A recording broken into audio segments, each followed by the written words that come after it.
किस पावन धरा को जहां देश की स्वाधीनता के लिए 16 से अधिक अमर बलिदानी हंसते हंसते फांसी के फंदे को चूमने का कार्य किए थे, ऐसी पावन धरा को मैं कोटि कोटि नमन करता हूं और आप सभी का हृदय से अभिनंदन करता हूं। यहां के महान शिक्षाविद श्री मेघनाथ सिंह सिसोदिया जी, जिनके द्वारा स्थापित संस्था में मुझे जाने का अवसर प्राप्त हुआ था, और भक्त शिरोमणि श्री राम शरण दास जी और उनके पुत्र अपनी राष्ट्रवादी लेखनी के माध्यम से जिन्होंने एक लंबे समय तक साहित्य की सेवा की, ऐसे शिव कुमार गोयल की इस पावन धरा को मैं बार बार नमन करते हुए बंधुओं आप सबका हृदय से अभिनंदन करता हूं। बहनों और भाइयों,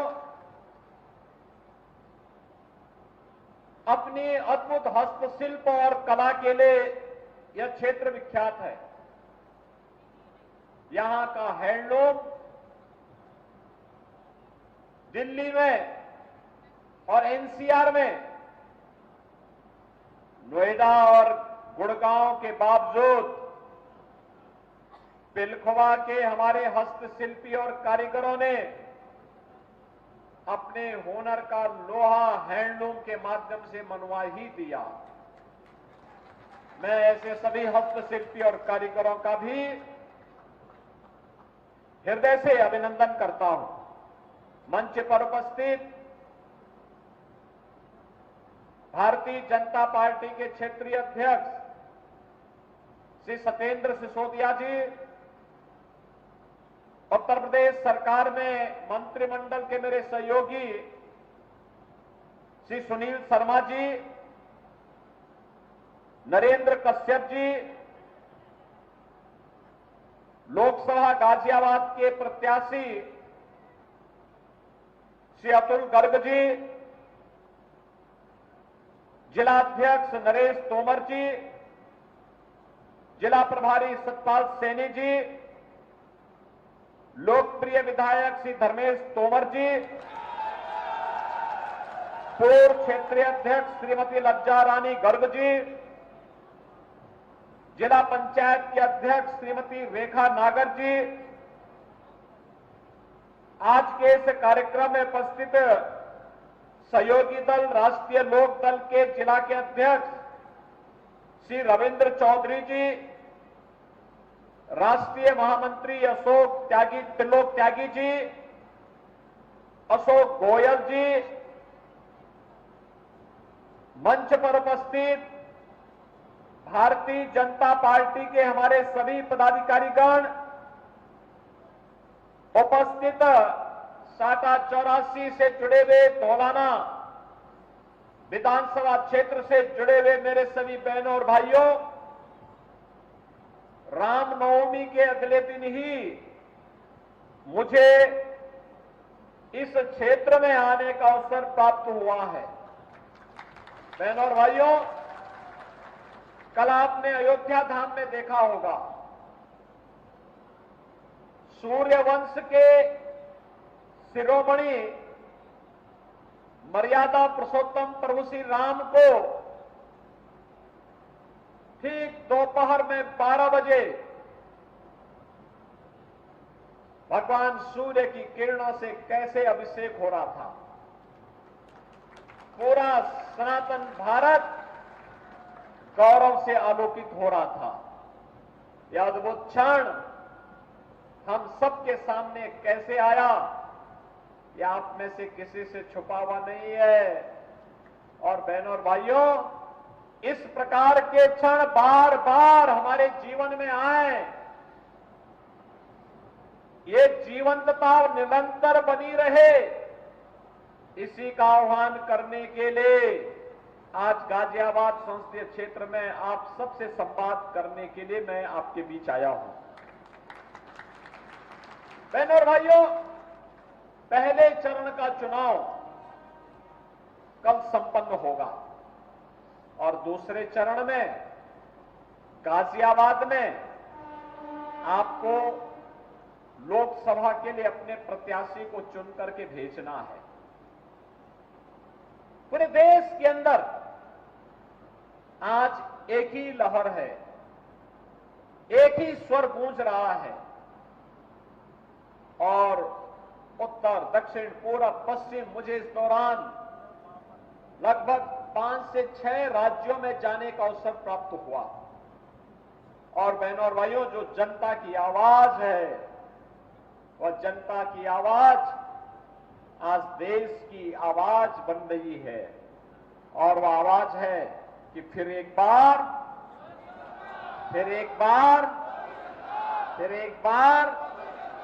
अब की बार बहनों और भाइयों, ये अब की बार मोदी सरकार और अब की बार 400 पार का जो ये नारा देश के अंदर गूंज रहा है, वैसे ही नहीं गूंज रहा है। इसके पीछे पिछले 10 वर्ष के अंदर हुआ परिवर्तन है। हमारी पीढ़ी सौभाग्यशाली है कि हमने इस नए भारत का हम दर्शन कर रहे हैं। इस नए भारत में, जिस नए भारत में आज दुनिया के अंदर भारत का सम्मान बढ़ रहा है, जिस नए भारत की सीमाएं सुरक्षित हैं, आतंकवाद और नक्सलवाद नियंत्रित हुआ है, अराजकता नियंत्रित हुई है, बेटी और व्यापारी सुरक्षित हुआ है, बड़े बड़े इंफ्रास्ट्रक्चर के कार्य हो रहे हैं, highway, railway, metro, IIT, IIM, AIIMS, triple IT, world class universities, Delhi से मेरठ के बीच 12 लेन का हाईवे बन चुका है। रैपिड रेल पर कार्य युद्ध स्तर पर चल रहा है, मेरठ तक पहुंच चुकी है और इस वर्ष के अंत तक मेरठ सिटी के अंदर हम लोग मेट्रो का काम भी प्रारंभ कर चुके होंगे। बहनों और भाइयों, याद करिए, जब 2014 में मोदी जी आए थे तब देश के अंदर मात्र 5 शहरों में मेट्रो थी। आज 20 शहरों में मेट्रो है और अकेले यूपी के अंदर 6 शहरों में मेट्रो आ चुकी है। गाजियाबाद, नोएडा, ग्रेटर नोएडा, आगरा, कानपुर, लखनऊ, अभी मेरठ के अंदर हम काम प्रारंभ करने जा रहे हैं। जब मोदी जी आए थे 14 में तब केवल 7 एम्स थे, आज देश के अंदर 22 एम्स है। ऐसे ही कई गुना वृद्धि हुई है हर एक क्षेत्र में। ये इंफ्रास्ट्रक्चर देश की अर्थव्यवस्था की रीढ़ है और गरीब कल्याणकारी योजनाओं की तो कोई सानी ही नहीं, कोई तुलना ही नहीं। याद करिए, 2014 के पहले भूख से मौतों की शिकायत आती थी। मोदी जी आए, उन्होंने जाति, मत, मजहब, क्षेत्र, भाषा के आधार पर नहीं, बल्कि सबका साथ और सबके विकास के आधार पर पूरे देश के अंदर योजनाओं का लाभ देने के लिए जो अभियान प्रारंभ किया, आज उसका परिणाम हम सबके सामने है। बहनों और भाइयों, किस रूप में सामने है आप इस बात को देख सकते हैं। 80 करोड़ लोग पिछले 4 वर्ष से फ्री में राशन की सुविधा का लाभ प्राप्त कर रहे हैं और अगले 5 वर्ष तक फ्री में राशन मिलेगा। याद करिए, 1947 में पाकिस्तान बना था, भारत को तोड़ करके पाकिस्तान बना। भारत की भूमि का ज्यादा भूभाग पाकिस्तान के लिए चला गया, एक बड़ा भूभाग गया, जितनी आबादी थी उससे ज्यादा भूभाग गया। लेकिन बहनों और भाइयों, आज पाकिस्तान, भारत जहां 80 करोड़ लोगों को फ्री में राशन दे रहा है, वहीं पाकिस्तान में 20 करोड़ 22 करोड़ की आबादी भूखों मरने की स्थिति में है। वहां भूख के नाले हैं। ये स्थिति आज पाकिस्तान की है। भारत के अंदर 60 करोड़ लोगों को 5 लाख रुपए की आयुष्मान भारत की सुविधा, और उत्तर प्रदेश में तो हमने ये भी व्यवस्था की कि जिस व्यक्ति के पास आयुष्मान भारत का कार्ड नहीं, विधायक, सांसद या पीड़ित स्वयं भी एप्लीकेशन बना के भेज देता है, तो मोदी जी ने पहले से ही जनधन अकाउंट खुलवाए हुए हैं। हम सीधे पैसा उस पीड़ित के खाते में भेज देते हैं, जिससे वो उपचार करा सके और किसी को भी उपचार के भाव में भटकना न पड़े। 50 करोड़ लोगों के जनधन अकाउंट खुल गए।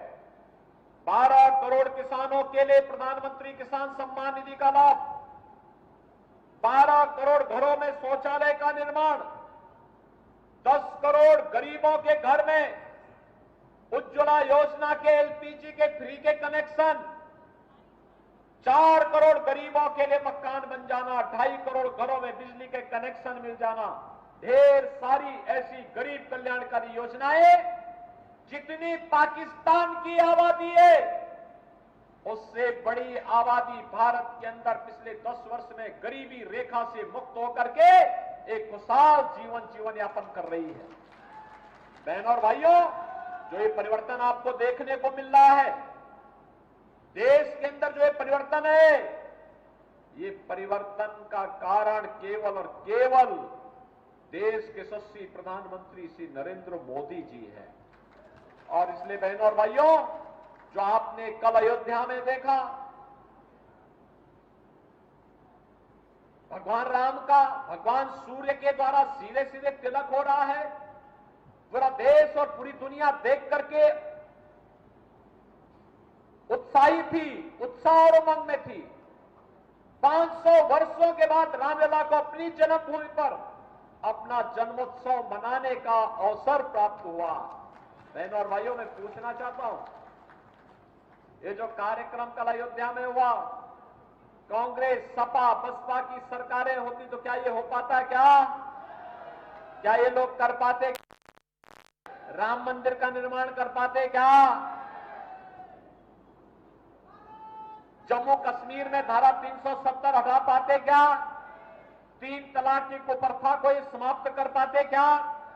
हर घर नल की योजना लागू हो पाती क्या? बहनों और भाइयों, ये सपा, बसपा और कांग्रेस ने तो उत्तर प्रदेश को दंगा और कर्फ्यू की चपेट में ला दिया था। हर दूसरे दिन दंगा, महीनों महीनों कर्फ्यू। आज कर्फ्यू नहीं है, आज तो धूम धड़ाके के साथ कावड़ यात्रा निकलती है इस क्षेत्र में, कोई रोक टोक नहीं। नौजवान के लिए आजीविका भी है, तो आपकी आस्था का सम्मान भी है, विकास भी है, तो गरीब कल्याणकारी योजनाएं भी हैं। बेटी और व्यापारी दोनों सुरक्षित हैं, तो सुरक्षा का एक बेहतर माहौल भी दिया गया है। क्या ये सपा, बसपा और कांग्रेस के लोग दे पाते? और इसीलिए मोदी जी ने कहा है कि बहनों और भाइयों, हमें विकसित भारत बनाना है। विकसित भारत के लिए विकसित उत्तर प्रदेश चाहिए, और विकसित उत्तर प्रदेश के लिए मोदी जी तीसरी बार प्रधानमंत्री बनने चाहिए। मोदी जी प्रधानमंत्री बने, इसके लिए अतुल गर्ग यहां से सांसद बने, इसके लिए भारतीय जनता पार्टी ने उन्हें अपना प्रत्याशी बना करके आपके बीच में उतारा है। और बहनों और भाइयों, इसीलिए हम लोग आपके बीच आए हैं आपसे कहने के लिए कि प्रधानमंत्री मोदी जी की संकल्पना के अनुरूप विकसित भारत के लिए आत्मनिर्भर भारत आवश्यक है। आत्मनिर्भर भारत के लिए उत्तर प्रदेश का आत्मनिर्भर होना आवश्यक है, और इसी के लिए आज हम सब आपके बीच आए हैं। आप सब सहमत हैं? सहमत हैं? बहनों और भाइयों, मैं आपसे एक बात और कहने के लिए आया हूं। अतुल गर्ग का इस दौरान, चुनाव के दौरान गांव-गांव, घर-घर घूमना कठिन होगा, क्योंकि चुनाव तो केवल 14 दिन का होता है। 2000 से अधिक गांव पड़ते हैं, वार्ड अलग हैं, मोहल्ले अलग हैं, टाउन एरिया अलग है। इसलिए आप सबको मोदी जी और योगी जी का प्रतिनिधि बनना पड़ेगा और अतुल गर्ग स्वयं बनना पड़ेगा। सहमत है ना? सभी लोग सहमत हैं? अतुल गर्ग को कमल चुनाव चिन्ह पर भारी बहुमत से विजयी बना के भेजेंगे, बना के भेजेंगे। इसी का आह्वान करने के लिए हम लोग आए हैं यहाँ पे। 26 अप्रैल को दूसरे चरण में मतदान है आपके यहां, तो अभी से तैयारी, घर घर जाकर के एक एक वोट को सजोने का कार्य और कमल खिलाने का कार्य आपको करना है। सहमत है? तो बहनों और भाइयों, अतुल गर्ग जी मेरे पास सामने यहां खड़े हैं। आप दोनों हाथ ला करके उन्हें आश्वस्त करिए, मेरे साथ बोलेंगे, भारत माता की, भारत माता की, भारत माता की।